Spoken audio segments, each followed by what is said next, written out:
the Blast from Our Past Network. Hey everyone, co-host Corey here. I just wanted to take a quick second and say thank you to all of our Patreon supporters. Without you, Podcasting After Dark would not be possible. If you would like to help the show grow, please consider signing up at patreon.com/podcastingafterdark. You can also support the show by purchasing one of our awesome t-shirt designs on our merch store at podcastingafterdark.com, or by picking up a copy of 7 Winters Alone by David Irons on paperback, hardback, or Kindle. Just search for 7 Winters Alone on Amazon or click on the link in the show notes. A free way to help out is to leave us a 5-star review on Apple Podcasts and Spotify. Those reviews are huge for us and really helps get the show in front of new listeners. Again, thank you all so much for the love and support you've given us over these past few years. It really means the world to us.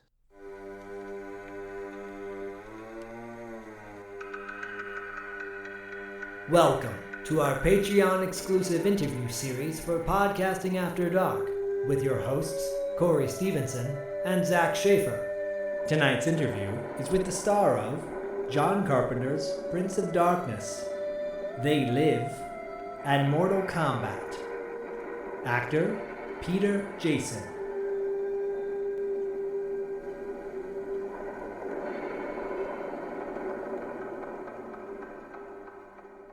You're a sprightly grandpa. I move pretty good for an old fart. Yeah, I'm still playing tennis at 76. I'm very happy to do that. Oh, Mazel Tov. Tennis and golf and swimming. Those are my three, besides my wife, my three loves. Wow, that's fantastic. I'd love to hear that. Are you in LA? I am. I'm in West Hollywood. Okay. Oh, okay. I'm in Santa Monica. Corey's up in Oregon. Yep. Where? Where in Oregon? Eugene. Yep. And what's that? Is that it's where the University of Oregon, the Tracktown, USA. Is that the Ducks? Yes, that's the Ducks. Yes, but I'm originally from Maryland, hence the Baltimore Ravens cap. So. Oh, you're from Bomber. Yeah, Charm City. Did you go? Do you used to go down the ocean? Yeah, down to the ocean, hon. Down the ocean. I'm going down the ocean. Yeah, hon. You know where Milford Mill is? I sure do. I do. I have a dear friend that was born and raised in Milford Mill. Wow. Her father, who would be like your grandfather's age, built log canoes. Oh, nice. You ever hear of them? Yeah, I mean, I used to go play on lakes all the time and canoeing and A log canoe is the oldest, until a couple of years ago, the oldest continual competition sport in America. Oh, wow. I did not know that. That's cool. At one time, there were over 1,000 log canoes on the Chesapeake. The rules are you have to cut the tree. Yep. You have to hollow it out and make the log and sail it. It's got these planks you climb out on when you're hiking and stuff like that. And the oldest continuous competitive event in America.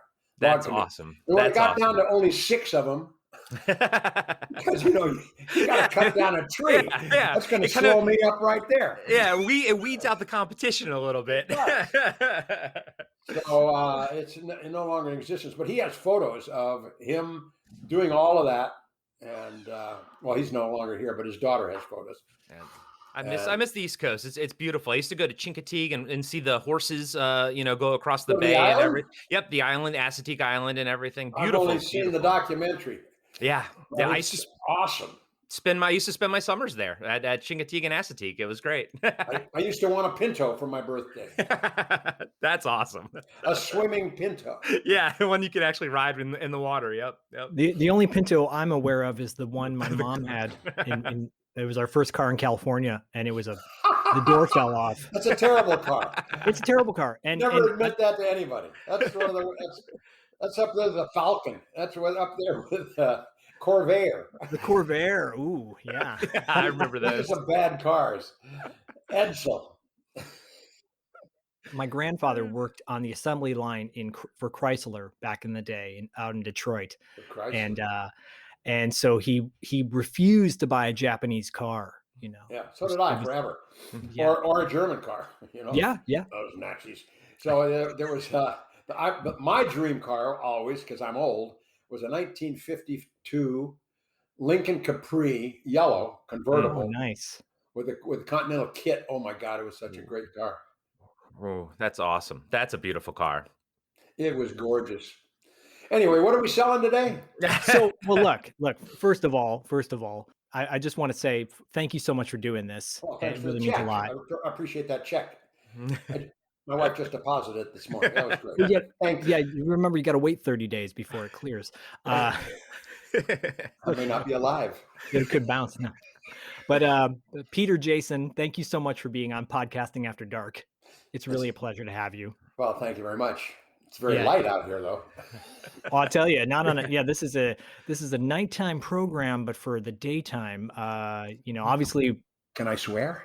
Yeah. Oh, of yes. course you can. Of course. Yes. It is bluer than blue. So on our show, we always do a deep dive on a particular film where we go scene by scene through that movie. Yikes. And, yeah, for better or worse, usually for better. And we've covered actually a couple of movies that feature you. Well, I'm usually only in one scene. Well, I will tell you, Dreamscape, the movie, one of the movies we did. Babcock and Finch. Babcock and Finch. We actually never knew who was Babcock and who was Finch. That was one of the things we said on the show. We kept saying Babcock and Finch, Finch and Babcock, and we actually made a shirt, a T-shirt that says Babcock and Finch, Finch and Babcock. We had so much fun with those characters. I gotta get one of those. We'll send you one. I talked to Chris Mulkey a lot, and not a lot, but I mean we're in touch. Yeah. Especially when our boss died here last week. Was it 2 weeks ago? Our boss, Babcock and Finch's boss, was. Of course, Christopher Plummer. Christopher Plummer. Yep. Yeah. Rest in peace. Yeah. Yeah, and also the guy we killed, Max von Sydow. Yes. Yes. Both of those guys. I got to work with two legends in that movie, and it was magnificent. I mean, those are your dream guys, Those are the to me, those are the real stars of the movie business. Those guys can do anything, both of them. Well, some might say, you may not hold yourself in that regard, but as far as versatility is concerned and longevity is concerned, you need to tip your own hat. Well, when I grow up, I'm hoping to get one. It's got a little. It's got the propeller on top. I love that one. That's a beanie. We call those a beanie. Was that from the 5,000 Fingers of Dr. T or something like that, or Mr. Maybe. Was it? It was a Dr. Seuss movie. Was it Fingers or Islands? Oh, maybe it was. I don't know. But yeah, you're right. You worked with two screen legends and a young Dennis Quaid at the time, obviously, and for us, that scene is so memorable. And your character, Babcock and Fitch. Babcock and Fitch. Which one is it? Finch. Yeah, we'll send you out a T-shirt because I need that shirt. I gotta wear it the next time I see Lucky has not little concerts. He's got a rock group and cool. Kind of a folk rock, and they play all around the area. And he usually invites me. The next time I get an invitation, I'm going to wear that shirt. Oh, that's awesome! It'll blow his mind. He and I first met on The Long Riders. Oh, great! Yeah. If you saw that movie, he was they rob a stagecoach. Yep. And he was the guy in the stagecoach who was trying to protect the young woman who they made take your clothes off, and they made him take all of his clothes off. And before they took the money and everybody's rings and everything, they made him take his clothes off, stark naked, and then they ride off. The James gang had a sense of humor. Well, Walter Hill had a sense of humor. I mean, you've worked with actually two of our favorite directors, Walter Hill and John Carpenter specifically, just phenomenal filmmakers in their own right. And the quality of films you've done are outstanding. The Long Riders is a classic Western. There's not too many Westerns out there that are on the American side. It's usually a lot of great Italian ones of the 80s. And I'm talking specifically of the late 70s and early 80s. Yeah, I think he was a student of Peckinpah as well, Yeah. But that movie just didn't happen. 10 years before that movie was started to be made, we did the play off Broadway. It was called Jesse James, a Musical. starring James Keach and Max Gale. Wow. Max Gale from Taxi. And Yeah. and I was Robert Pinkerton, son of one of the Clancy brothers, Tom Clancy of the Clancy brothers, and Perry King. We were the Wow. we were the Pinkerton family, and we were in charge of going after the James gang after they robbed the bank. It was a musical on stage at the Bowery Lane Theater in the Lower East Side. You know, Was it in the vein of Annie Get Your Gun? no, Annie Gets Your Gun was a little had a little more thrill. Yeah. This was more in the vein of Hair. Oh, fantastic. Except Nice. everybody kept their clothes on. It was down and dirty, you know. It was Yeah. They told the Jesse James story with some beautiful songs in it. There was one song. There's a and the river bends, ba ba ba ba. Will you follow me? Will you follow me? Beautiful song that James sings to whatever his future wife's name was, but that was a great song. And Stacy Keach produced it with Judy Collins. Judy Collins, they were our producers, and that's how I met Stacy, probably my oldest friend, and he and I remained friends ever since. We play golf once a week. We used to play tennis once a week until his knees went. Now we play golf once a week. But family, family. You can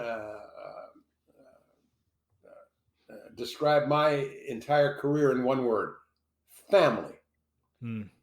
I came from a big family, big loving family with loving parents, and the directors that I've continued to be with. John Carpenter, 8 movies, Walter Hill, 14, Frank Marshall, 6. Yeah. These guys are guys that create a family, and they keep bringing the family together. And even if you're new to the family, to come back on another film with the family, you have to be a part of the family. You have to support the family. You have to help the family get through this ordeal. You know? Yeah. And sometimes it's very tough. Sometimes you're working against corporations, weather, stars. Sometimes there's egos. There's lots of problems in making this thing, and to create a family in the process of doing that is an art. And those 3 guys are artists.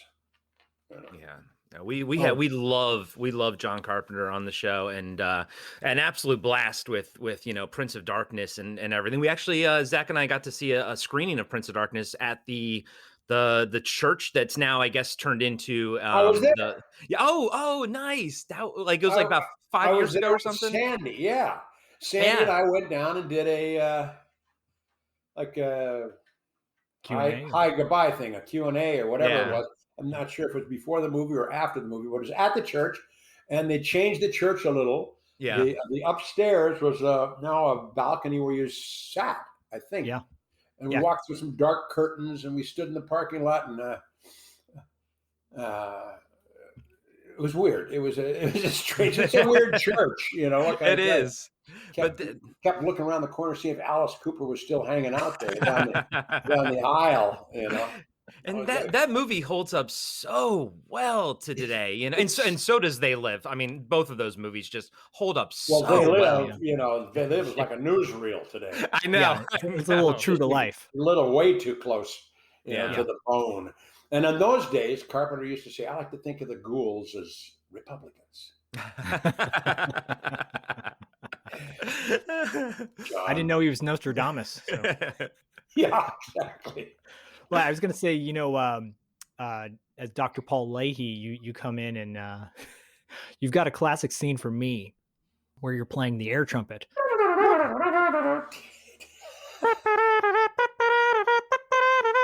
Right? Is that what I do? Yeah.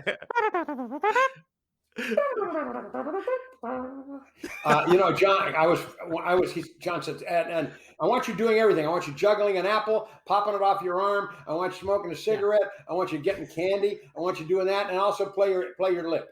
And I went, okay. And we did a take, and I went,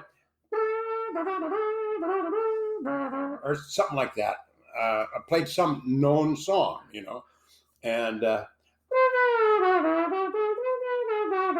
whatever it was, right? Yeah. And John said, on take 2, he said, nothing anybody we have to pay for. Nothing. Oh, yeah. I don't want anyone to recognize this song. No rights. But what a great scene, and what an important scene in such a bleak movie to have. Like, we both love that scene. We both, have fun with it and everything, but it's so necessary in such a dark movie to have these moments of levity in it.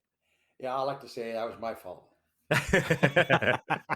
Take full credit / blame for that. Hey, John's not here, right? Yeah, you can do whatever you want. Pops out from around the corner, smoking a cigarette. That's the moment. What do you mean I'm not here? And then it turns out to be my son. No, I had the opportunity to interview Eric Roberts a little while back, and he talked about the trumpet noise that he made because he had a tremendous stutter when he first started acting, and his acting coach, to warm up his vocals, would say, speak with a high-pitched voice, like this all the time, and right. And he said, this is ridiculous. And then he started doing the trumpet noise, which kind of helped loosen up the vocal cords, and it stuck. And he did it in his movie, Best of the Best. And so he and I had a trumpet off, and then I just got to do a trumpet off with you. So my bucket list is officially closed. I one time answered a call. It was a low time in my life. I was in New York making nothing, and I'm looking in through the hire me ads in the local Reporter or Variety or whatever it was, and one little ad said, looking for human instruments, people who play. And I went, oh, I mean, like, I said, oh, I play the trumpet. So I called the number in Brooklyn, and I said, hi, I play cornet. I'm sure everybody plays the trumpet. I play cornet, and it's really, how do you know? I went. Nice. And the guy goes, oh, that's great. Can you come over to our meeting at 11 o'clock tomorrow in Brooklyn? And we go to, oh, you're great. You're in the band. I said, do you pay? Oh, yeah, we're going to get together. We're going to make some money. Okay. And when the time came for me to go, I went, I don't want to go to Brooklyn. I want to stay broke. I don't want to go play my lip in Brooklyn because, it doesn't sound like there's a dime in this thing. It was before Brooklyn became a hipster hangout, right? Had I known Prince of Darkness was going to be my trumpet debut, I could have spawned a whole career. Well, you've obviously done more with John besides Prince and besides They Live, but specifically those movies for Corey and I hold such a special place because they were his whole body of work is unique. His whole body of work is very, there's not one movie where you go, oh, that movie's just like this. And, he obviously shies away from sequels. Thank you very much. That's a good thing, in my opinion. Invisible Man. Right. Yeah. And I mean, he's Village of the Damned. And you don't have many lines in that film. In Village of the Damned? Oh, I got a few. I come back from Japan and my wife's pregnant. Oh, that's right. I've been gone for a year. I got a couple of lines. What the going on here? You can swear on our show. Don't worry. Oh, shoot. What's been going on here? You had a full beard in Village of the Damned. I did? Yeah. And I remember when I saw you, you look very much like my stepdad at the time. And I'm seeing you on screen. I'm like, Peter Jason looks like my Whoa, that's really weird. You don't mind if I call you Sonny? Dad? Dad? No, I'm not giving you $5. Anyways, sorry, I apologize for the digression, but I like digressions. It's the only thing I know. Oh, I'm good at it. Corey knows. Where I'm were really. we? Well, we were on the Mississippi. Then what happened? But going back to Prince of Darkness, you filmed that in that church, and you took a pretty mean hit at one point in that movie, right? Did you injure your shoulder or? I Like did. when you were, yeah, when you were, We're trying to escape the room. I must have told that story at the church. Yeah, Yeah. you did. That's why I bring it up. But Because I saw that door again, and so they nailed it shut. Nailed it shut. So it wasn't going anywhere. And John said, "No, hit that door." So because you guys are trying to escape, follow me. That shoulder is still. Thank God it's not my tennis shoulder. oh, But I do boy, oh throw boy. the ball up that way. It's like, that's yeah. I never do my stunts. I never do my own stunts because I learned early on when I was doing a Gunsmoke, and this guy, I had to do this. I was a young cocky kid, and I had to do this fight with Robert Sorrells and Roy Jensen, Big Roy Jensen, and they met me on the staircase, and I had to, and they beat me up, right? So, and I'm supposed to, if you don't do what we say, and I go crying to my dad, "Hey, beat me up." And so it comes time to do this fight scene, and I said, director came over and said, you ready to do the fight scene? I said, yeah, sure. You have any problem with it? I said, no, I played football in college. Yeah. And he walks away. He said, great. And he walks away. And Big Roy Jensen walks over and said, did he ask you to do this stunt? And I said, yeah. Like, what the hell do you care? Kind of. I said, yeah. He said, let me tell you. First of all, you're taking the bread out of somebody's mouth. Second of all, you could get hurt. Take the bread out of all of our mouths. And thirdly, I got a guy standing right over there, looks just like you, who's trained to make you look better than you could yourself. And it was the way he said it, kind of like, and I went, oh, well, great. Well, thanks for the info. And I walked away, right? I said, oh gosh, how am I going to get out of this? I already told the director without looking like a putz and a pussy. How am I going to get out of this? I said, walk over to the director and said, so about this fight, how many times we're going to have to do this? And the director looked at me like I was a moron and said, well, until we get it, I said, oh, so maybe more than once, so I'll have to fall in. He said, yeah, we got a problem with that? I said, well, he said, no, don't worry about it. Bob, get over here, get the stunt guys over here. We're gonna like that, Wow. I had some guy do it 4 or 5 times, and fall down the stairs and make it look like I was really tough. And ever since then, every movie I've ever been in, I've never had to do my own stunts except in Prince of Darkness. I did my own little. It wasn't even a stunt. It was just all I had to do was fake it, like you're supposed to do. Yeah. But I went bang. I don't think I'm. Yeah, you're not having a 6-minute fight scene with Roddy Piper and They Live. So 6 minutes. Is that how long it went? pretty much, it's about 5 minutes, a little over 5 minutes. I heard it was the longest fight scene in the history. No, you just had a 1-second fight scene with an inanimate object, so I lost. You took that advice for so damn long from Gunsmoke, right? And then here you are, Still in here. the 80s. Everything still works. I'm still playing tennis. I mean, and I have to say, that I have to point out the fact that, you've been in this business for a really long time. We're talking late 60s, right? So mid to late 60s. Years, I think. Yeah. 50. I started, my first job was Red Skelton Show. Yeah. In 1967. Wow. Amazing.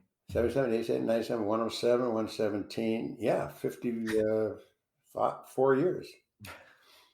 Where am I? Where do I stand? And what do I say? Yeah, I mean, it must be the fact that, you've had this, I call it God's frosting, by the way, the silver hair, as we like to call it. Or God's frosting. God's frosting. I call it seagull shit. I got this seagull shit on. It's God's frosting. God's frosting. I like that. Bless you, my son. This is God's frosting.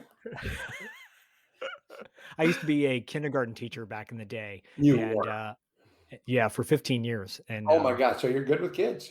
I had my moments, especially during the pandemic. I I was think a recreation director for 4 years. I had 50, 60 kids every afternoon on the I can playground see that. down in Newport. And I love kids. I'm great with kids. And I can see you are too, except with your own. He's like, wait, where's my chips? Too many rules there with that kid of yours. Where's the freedom? Taking away the freedom of that kid. You know, Kid. Let it fly. Let that bird fly. I used to think working with kids was what kept me young in a way, and then sometimes it's the flip of it, depending on what kind of kids you get. But Any kid. you know, Any kid wants to be a kid. yeah, And I was told by a great acting teacher one time that you should be childlike, not childish, childlike. Good actors are childlike. And the great ones that I've worked with love to play. I did the show Yeah. with Helena Bonham Carter. Mhm. Oh, she's such a bad girl, but she just loves to play. I don't care what she's doing; she's playing. And speaking of Prince of Darkness, which is probably why we joined the festivities here, Donald Pleasance.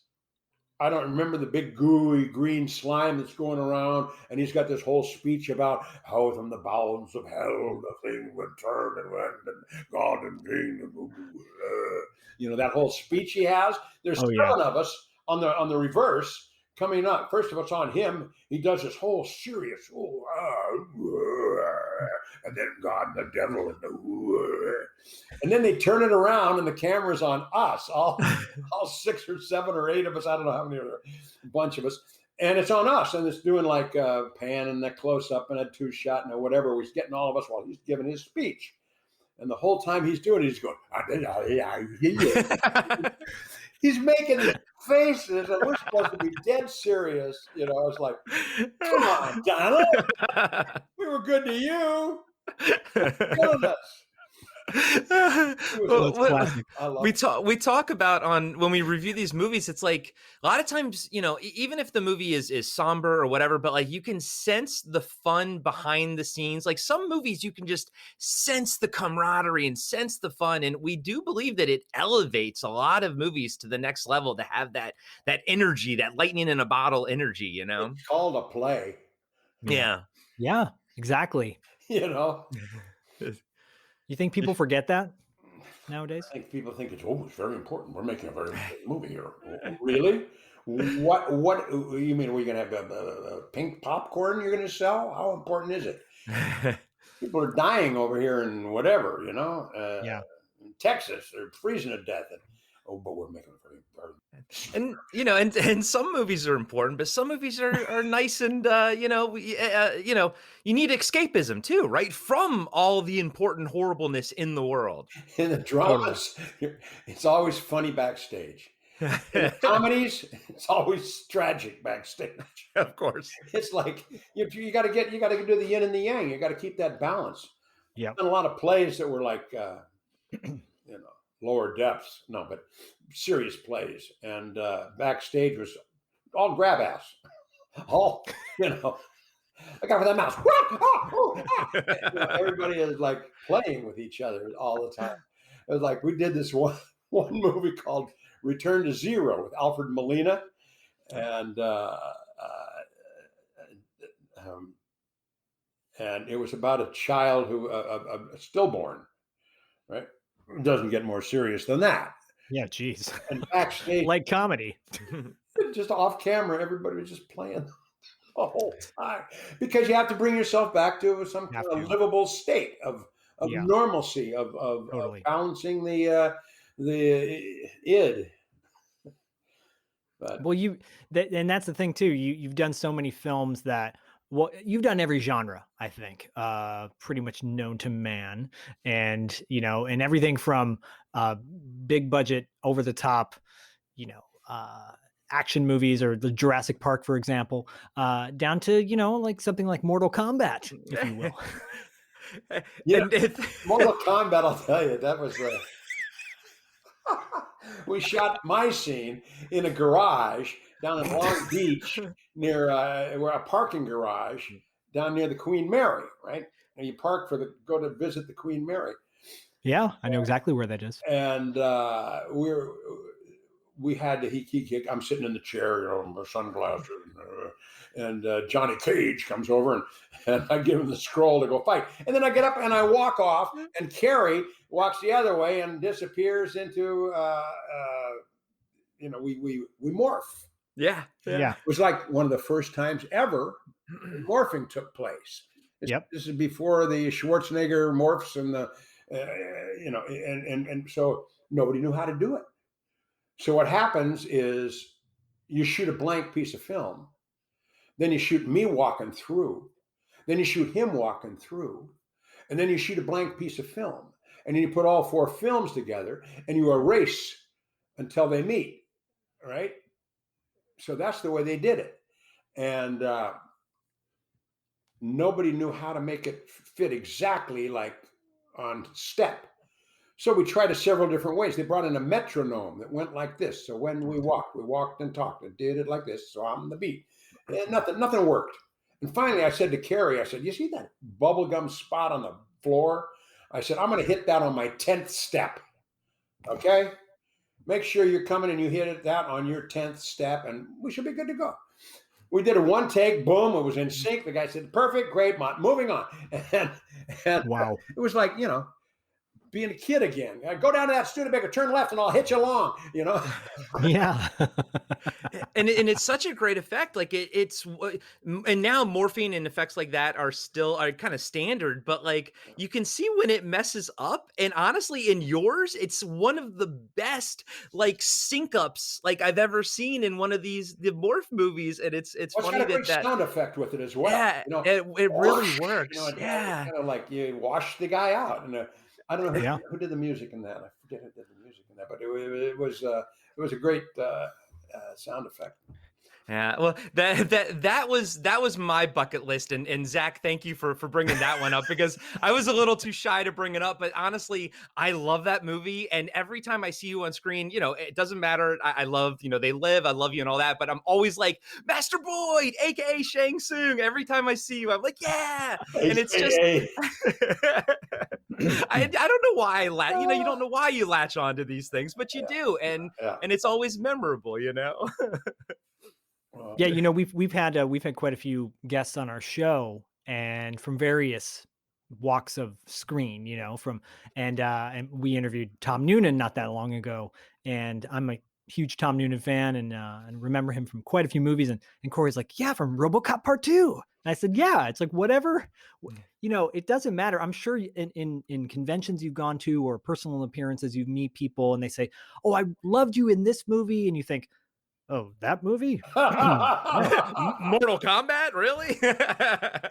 But that's the thing that we talk about on our show is that, these movies are made with a huge crew. Sometimes not. Sometimes it's a skeleton crew, but people make these movies, whether it's a good movie or a bad movie. And for someone to go out and appreciate it, I think that's got to be, that's got to feel good, whether the movie was a quality film or not. Well, I always refer to. I said that's why they serve menus.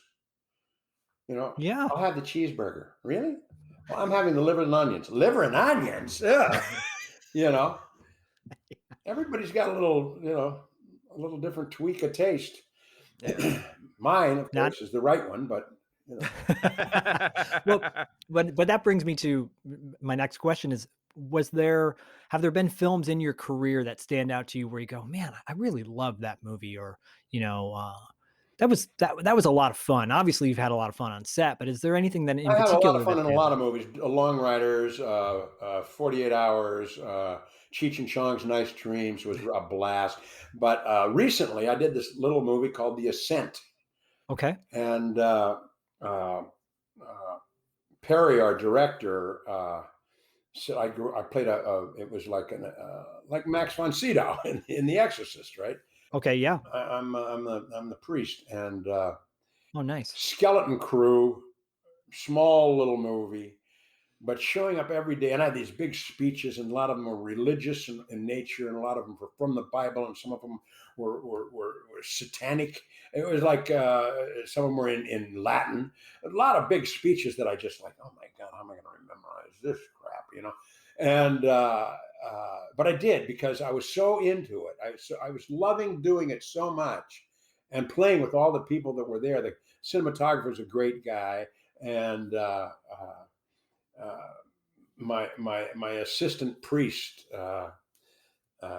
Spain, what's his first name? Doug Spain.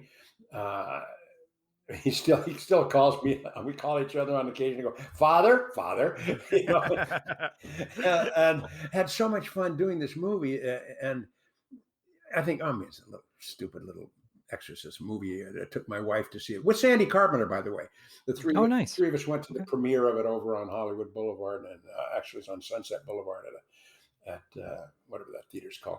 And at the Egyptian. No, it's on Sunset. It's called the Force Cinerama Dome, ArcLight. No, it's in a building. It's a kind of a boutique theater. Oh yeah. Okay. Across the street from that big nightclub. Anyway, yes, the comedy club. Yeah. Sit down there, and we're watching. We got their popcorn. We got our free popcorn and our free drink, and we're sitting there waiting for it to start. And I'm looking at my wife like, "Oh boy, this could be." Hang on. And we started watching the movie, and it's over. And both Sandy Carpenter and my wife turned to me and went, "It's really good," you know. And I went, "It was." I mean, like, wow, that was like, man. So sometimes when you have no idea what you're doing, when you think you're having fun and you're having fun, it just kind of all falls together. Then other times when you go and see it, like the Deadwood movie. Yeah. We had so much fun for 3 years doing Deadwood. It was like the greatest. And then we all got together 10 years later to do the Deadwood movie, and we put it pieced together, and we went, you know, I was disappointed, because the thing about doing Deadwood, it was like all the characters were involved in this town, and it was a movie about all these characters, and you said they want to pop up, and they want to pop up, and want to pop up, and want to pop up. There was a through line, and there were stars and stuff like that, but there was a family, you know. Yeah. When you saw the movie, it was like there were some stars and a bunch of incidental characters who might have well be extras, you know. Nobody got any play. And that happens. And that was something that was like, people were like, you know, obviously waiting for that Deadwood, you know. Yeah. And I mean, the fans were like clamoring for it. And sometimes it's just hard to recapture that lightning in a bottle, you know, that was Deadwood. All there. We shot all the stuff. We were all excited to do it. Everybody's having a great time. It couldn't have been more fun for all of us. And then the boys upstairs got a hold of it and cut their movie together, you know, and their movie was like, movie of the week, big deal. So what? Who cares? Yeah. And I think it's tough too with a television series that has such a longevity and such a heart to it, because Deadwood, you know, you grew to love all these characters on the show, and then you do a one-off. To do a one-off, you got to. It's not. There's no commercials. It's HBO. You can do it for as long as you want. It could be a 4-hour movie. You can have a break in the middle. You can do lots of things, but you can play all the stuff you shot. You can actually use, because the audience wants to see those characters. They just do. They fell in love with all these characters. Yeah. And now you just cut it. Anyway, enough negativity about Deadwood. I love Deadwood, and I love being a part of that whole thing. And I love David Milch for writing it and being there every day to discuss the scene, what we're going to do, that he wrote the night before with all the actors. It was the greatest experience probably of my whole career. Well, I was gonna say, we appreciate you saying enough with the negativity, because the movies that we discuss on Podcast After Dark, sometimes people can make fun of, but we don't do that. We try to find the love, we try to find the fun in every movie, big or small. And my question is, do you have a particular genre that is your favorite to work within? Horror, Western, sci-fi, or does it not matter? Is it more about, you know, the people that you're working with? You're going to find this bizarre, but musical. And then I was told by this famous actress that you can't split careers. You're either a singer or an actor. And so I stopped singing and I just started acting. And I just acted in TV and movies for the next 45, 50 years. And I've never done any musical movies, but I've done a lot of musical plays early on in my career. And when I see Jack Black playing that mortician in with Shelley Winters in Texas. It's a true story. Oh yeah, gosh, what's the name of that movie? Yeah. He was great in that. He opens singing in a car to the music and the radio. Yeah. Singing away. He's so He great. sings in every scene he's in. Yeah. Yeah. Having more fun. And I mean, it was just such a great character that he created. Even the way he walked, the way he just minced around with this little guy who was just murdered and stuck in a freezer. He was just wonderful, and singing the whole time. Yeah. Couldn't get enough of that one. I just love that movie, and I'd like to do stuff like that. That would be my dream thing. Every time I start to sing around John, of course, he tells me to shut up. Play the trumpet. Play the trumpet. Make that musical trumpet sound. You play the trumpet. Well, when you were singing, I had Orson Welles' Cadillac for 22 years. He didn't pay me money on the other side of the wind, so I took his car, which was a 1970 Caddy convertible, Coupe de Ville. Really? Beautiful car. If you saw Body Bags, it's the car that Molly Cheeks and I drive into the gas station where Bobby Carradine works. And John calls me and says, "I need your car." And I said, "Oh, great. What are we doing?" He said, No. I need your car. And I said, well, I'm driving, right? What are we doing? He said, "No, you're not in it. I need your car." And I said, "Well, it's my car and I drive it and nobody else does. So you want me too." "No, you're not in it." I said, "Yes, I am, or you don't get in my car."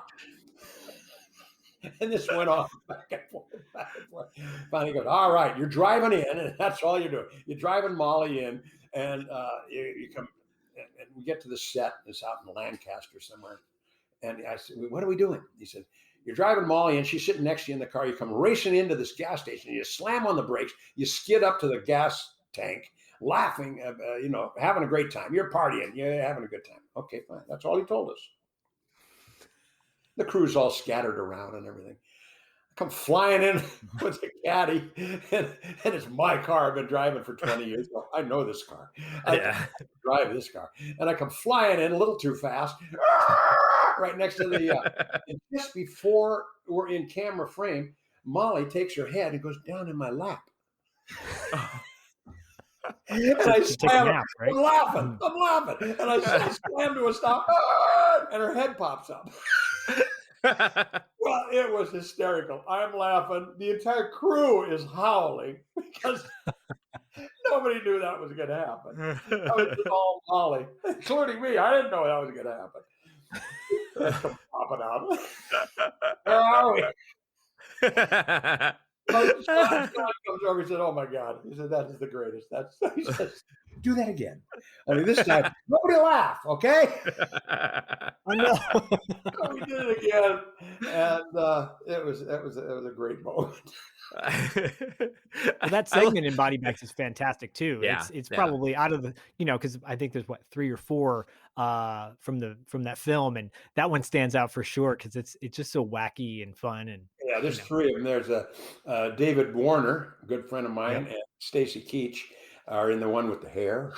Yeah. The hair is growing out of him. And Mark Hamill's he did the one that Toby Hooper directed. Yeah, with the eyeball. Yeah. I love that the car has it's got a contract that says if you hire the car, you get Peter Jason with it. He's driving it. The car's been used in a few commercials and things that friends of mine have asked to use it, but John's the only one that said, "No, you're making this. I'm in it." And a friend of mine asked to use it in a commercial. I said, "Sure." He said, "How much do you want?" I said, "Well, paint it and new upholstery." I had that car for 22 years before I that's, let it go. When the gas got to be $5 a gallon, I let it go. Yeah, no kidding. yeah. And but it, Do you remember what movie you were working on where that's how you got paid for? yeah, The Other Side of the Wind. Okay. Oh, okay, yeah. Orson's last movie, which was just released last year. Frank Oh, that's right. Marshall was the AD, and everybody else in the movie's dead except me and Peter Bogdanovich and Neil Canton. But everybody. It starred John Huston, Orson Welles directing, Cameron Mitchell, Lily Palmer, Susan Strasberg, Edmund O'Brien, Jack Nicholson, Dennis Hopper, Bertolucci. All these people were in it. I mean, it was like incredible. I thought I died and gone to actors' heaven. Frank Marshall was the AD on it. Bogdanovich had loaned Frank to Orson to do this little movie in Arizona. Wow. And so we were several months out in Cave Creek, Arizona, and never paid me. So years later, I went up to his house on Stanley and went, Orson, I need some money. $32,000. Oh, that's a lot of money. Yes, it is. Take the car, Peter. Take the car. Oh my God. Car worth. Gary, how much is a car worth? $6,000. I now owe you 24. 26. Whatever, Peter. Take the car. And I took it. I needed a car. And it lasted for 22 years until some kid from San Diego State, my wife said, get rid of that car, please. I said, okay. He came up and he, first guy out of the box, he came up and said, $8,000? Okay, fine, I'll take it. I said, well, this was Orson Welles' car. He went, who? Oh no. God, no. An engineer from San Diego State who never heard of Orson. Oh, Yeah, you looked at him and said, clearly you're not a golfer. I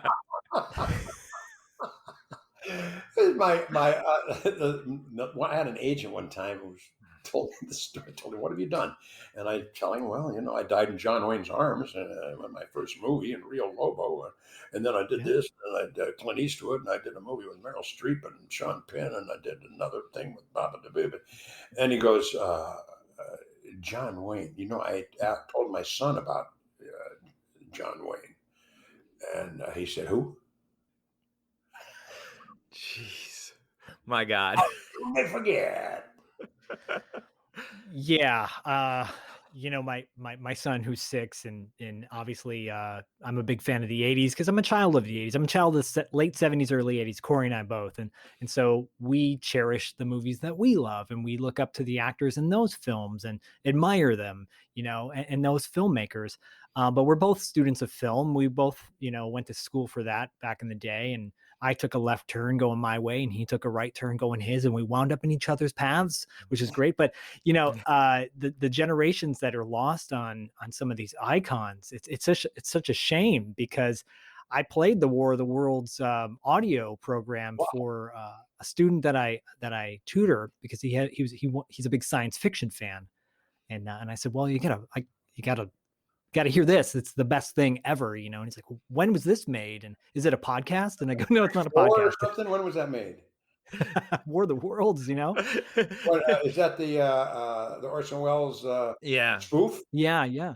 Or the radio one, right? The radio drama. 34? Is that made in 34? I think so. Yeah, I think it was. One of the guys on The Other Side of the Wind, he brought in a bunch of different characters to play different parts, and one of them was this little stand-up comic named Benny Rubin, little Jewish comic from the Alps, from what they call the Jewish Alps, the Catskills comic, a comedian. He was like 80, little tiny guy, Benny Rubin. And I'm sitting around having lunch one day on the set, and he says, I first met Orson. We were doing this show, this radio show called, it was Orson's radio show. I forget the name of it. He goes, and we do radio dramas, you know, and I played little parts and little things. He picks me up, and my job was to say the lines of peanuts, popcorn, Cracker Jacks, candy, peanuts, popcorn, Cracker Jacks, candy. That's all I say in the piece. So we had to rehearse. So we went through the whole thing. Orson's a star, and we're reading through the whole thing. And when we finish, just before we start the taping of the deal, Orson turns and hands me his script. He takes mine and says, "You're reading the lead. I'm reading peanuts, popcorn, Cracker Jacks, candy." I was terrified. I didn't know what to do. I had to read the whole starring role and the whole thing. I said, how did it turn out? He said, "Oh, that was great."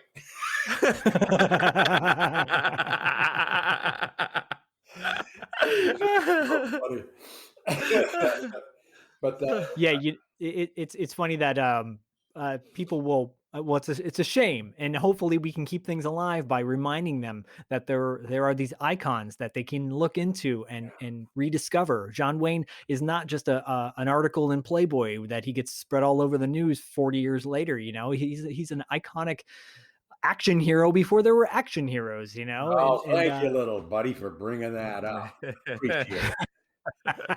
And he's not just the name of an airport, and you know. Perfect. But I was going to tell you. So we had William Sadler on a while back, and he talked really about nice guy. Fantastic, and he talked about playing and loving to play as an actor and how much fun it is. And he talked about making a movie with Steven Seagal and how that was an experience. And he told the funny story. Fun. I know, right? Oh, no fun. And I was going to say you did Mark for Death with him, and then it must have been an experience. Glimmerman, I worked for him twice. Glimmerman, yep. You came back for some more pain, I guess. Right? This is a very positive show, right? Yes. So we don't talk about people who work alone. Yeah. Well, I work alone. I think well, there's two words we hate: work and alone. And you do both. I think what he pointed out too in his interview, and I think what you pointed out as well, is that this idea of like just have fun with what you're doing. Yeah. You know, not take things too seriously. Well, ego is a horrible thing. Horrible thing to waste. You know, this I've heard ego, EGO, edging God out. Ooh. Which is like, okay, I get it. Yeah. You know, it's like, yep. And ego is a disaster. When I'm thinking only about me, I'm not helping anybody. No. When I'm helping you, I'm thinking about everybody. You know, and I can't get nervous. I know ego is like helps you get through the nerves and get you through whatever. But if you're trying to be of service, you're trying to help people, trying to help somebody, there is no ego involved. You aren't thinking about yourself. You're not thinking about me. You know, it's like us. You know, yeah. How can I make this group better? How can I make the whole thing better? And movies are like a collaborative family effort. Everyone should be collaborative. Yeah, I think. Yeah. You know, it's got to be. I've never been afraid to tell people I'm in a casting session. You know, and I'll say, "Oh God, I'd love to play this part." I said, "But you know, Keith Carradine would be perfect for this part." And the casting director, I see him go, "Oh my God, you're absolutely right, Peter. Oh my God, thank you." And you know, I'm not going to get it anyway because I'm not right for this part. I know that in my head. I want it. I'd like to get it. I'll do it. I'll be happy to do it. And I've done jobs like that I was wrong for. And, you know, they were fun still. I got paid and I still had a good time. But, you know, they weren't my best performances. And I was wrong for the part. But that casting director will get Keith Carradine, you know, and he'll come in and he'll be right for the part and he'll do great and everything. But the casting director goes, "Oh, yeah, Peter Jason told me." So somewhere down the line, she's going to think of me. Or he's going to think of me and throw me a bone or whatever. But I didn't do it for that reason. Yeah. Although it resulted in my longevity in my career. The more you help people, the more you help people. That's all. Totally. Then you help yourself, you help the show, you help the business, you help the career, you help the whole trip. Rather than give me. What's in it for me? What's in it for me? I wish more people had that mentality. I do too. It'd be a lot more fun. Yeah. And you know, Anyway, Yeah, coming on our show and doing this is fun. I hope it's been fun for you. not at all. And But crash. clearly, but you mentioned working with guys like Walter Hill and John Carpenter, and then it's family, right?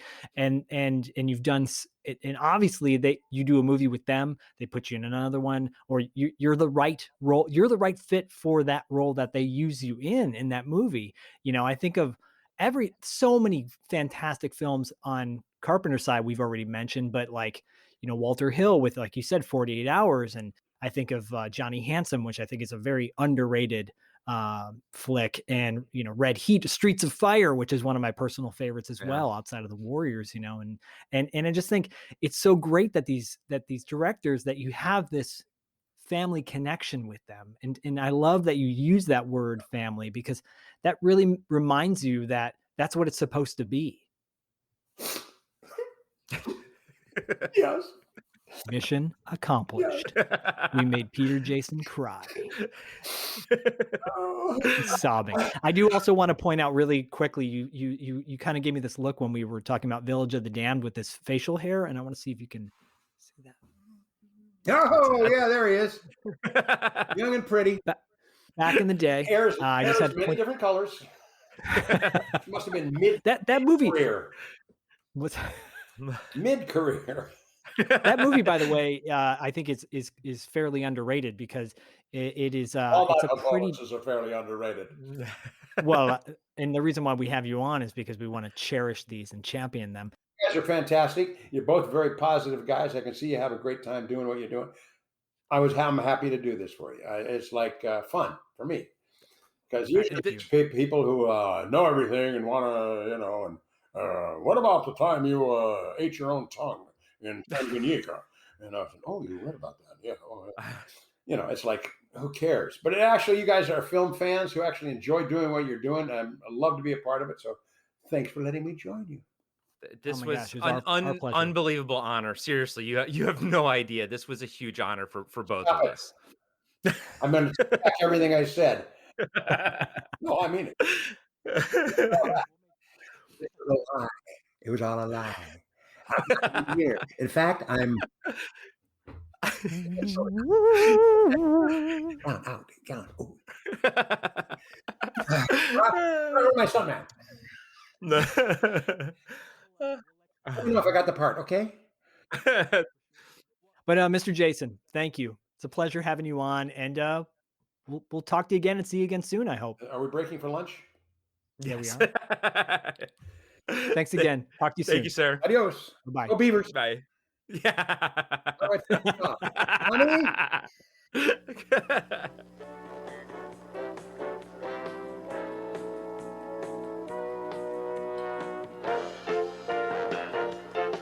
Thank you for listening to Podcasting After Dark's exclusive interview series with Peter Jason, and, as always, thank you for your support.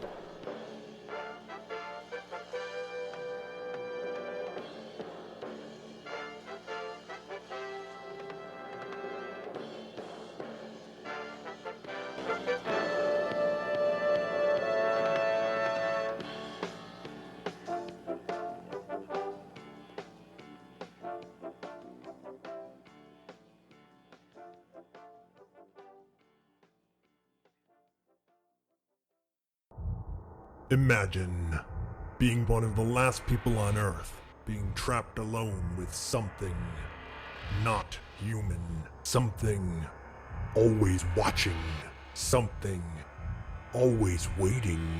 What would you do? Where would you run? Where would you hide if you were haunted for 7 winters alone? Podcasting After Dark presents 7 Winters Alone, a dystopian haunted house story by David Irons. Available now in paperback and ebook.